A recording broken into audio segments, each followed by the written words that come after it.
Hi Molly, welcome back. Hi, how are you? I'm doing all right. How have you been doing? I'm okay. I know that last session, we had talked about a couple things that we wanted to save for later. Do you remember what any of those were? I know that one of the things you had mentioned that you wanted to pursue with me later was very recently my dog Harvard passed away, and it's been really, really difficult for me. Yeah, that sounds like it'd be a really hard loss to have to deal with. Yeah, it really was. I had him for a really long time. I've had him since I was 10, and he was such a major part of my life, and it's very, very strange not to have him anymore. So you guys have been lifelong friends. And Yeah. It's a definite gap that he's left. Yeah, like I said, I've had him since I was 10, and he was there through everything, and he was such a, like, for lack of a, he was such a good dog. Like, he just was always there, and now he's not. So it's sort of like a foundation for you. Yeah, definitely. He was there through a lot of stuff. Like, he was there through high school, through college, and then now grad school, and he was with me, and now all of a sudden he passed away, and after 12 years, like, it's just a void. Right, kind of debilitating. Yeah. Tell me a little bit about, you mentioned that you did therapy with your dog. Tell me a little bit about that and that experience. Yeah, when I was a sophomore in college, actually my advisor through undergrad had a therapy dog, and she had mentioned it to me, and she knew how much I loved Harvard and how good of a temperament he had and everything like that, because my parents used to bring him to visit, and she'd met him, and so I ended up getting him certified, and I brought him, to like the local schools and things like that to help kids with stress and things like that, like my local high school back home, and even brought him to my undergrad a couple of times, like during finals, to help people cope with the stress of college and whatnot. And it was a really rewarding experience, just seeing how like happy he was, but also how happy he could make other people. Right, so you guys seem to grow a lot together as, dog and owner, and you guys seem to have a lot of, interaction with the community. Yeah, he was a big part of the community. Like, he, like, once I started bringing him to South Bay frequently, like, people knew him and people knew me because of him. They were like, oh, you have the big fluffy white dog that comes to campus sometimes. And I felt like that was kind of how people knew me there, but I didn't mind it because it was a good way to be known because I was doing something good. You seem like a positive but integral part of your identity. Yeah, like I said, he was there through everything, like I'd wake up in the morning and I would take him for walks, and, sometimes if I was feeling really ambitious, we'd go for a run, but that was rare. And we'd take him for walks, and I'd come home and I'd go to class and come home and play with him, and he'd be so excited to see me every day when I got home. And at the end of the night, he would always come into my room, and if he didn't immediately jump on my bed, he would just sleep on the floor, like right next to my bed. So it was the first thing I would see when I woke up in the morning. And now I come home to an empty apartment, and there's no giant white dog trying to run me over when I walk in the door.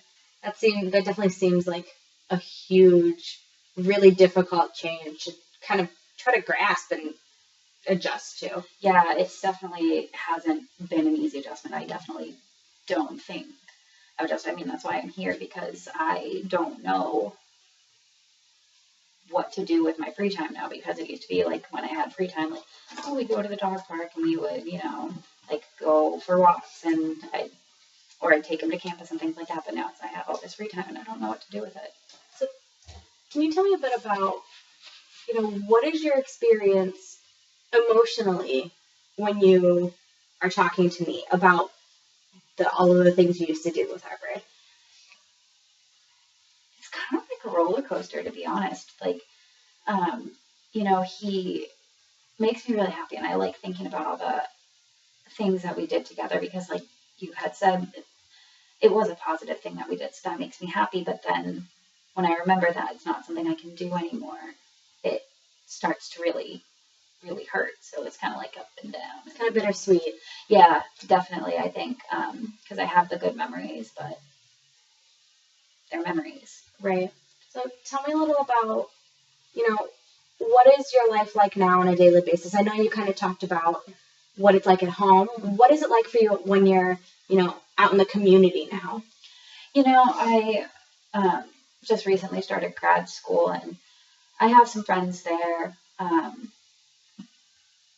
but I feel almost like a burden when I talk to them because, like, I feel as though they don't really understand why I'm this sad over my dog. Like they get it. They get that, like, I'm sad, but they don't understand why I'm this sad, and they don't understand, like, why it's so debilitating to me. And so I just tend to not really talk about it because, like,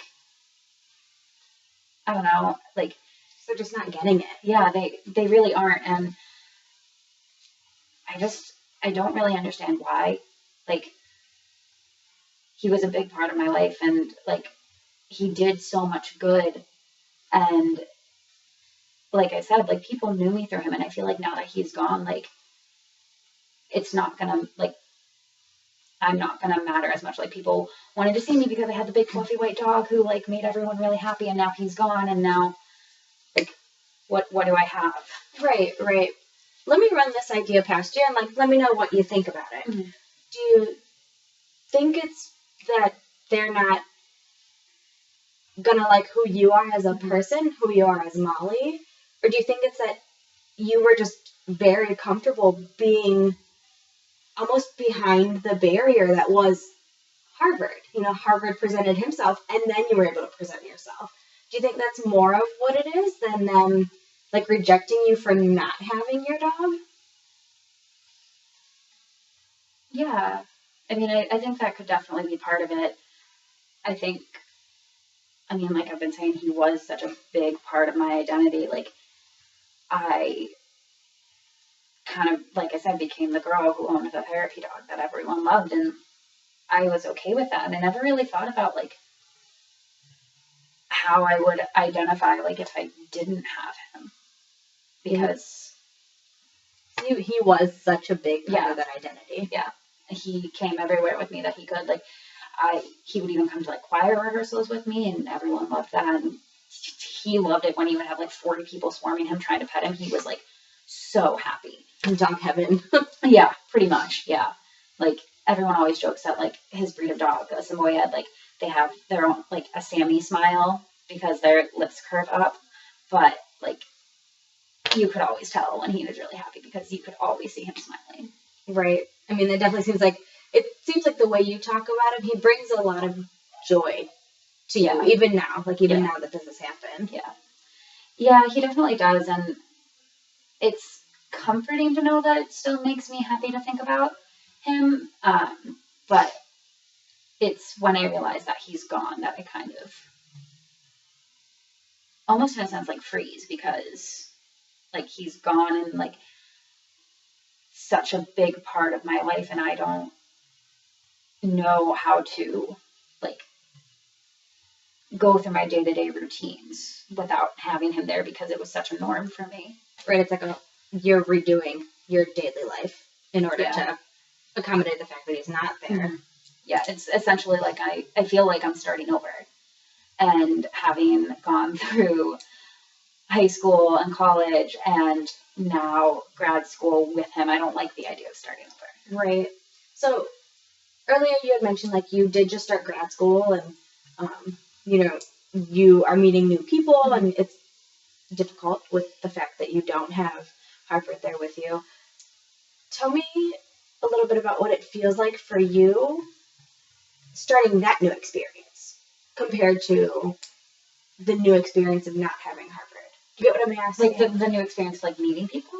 Right. So kind of like the new experience of, like, or just in general, what does it feel like to be having a brand new experience that you haven't dealt with and you're not used to?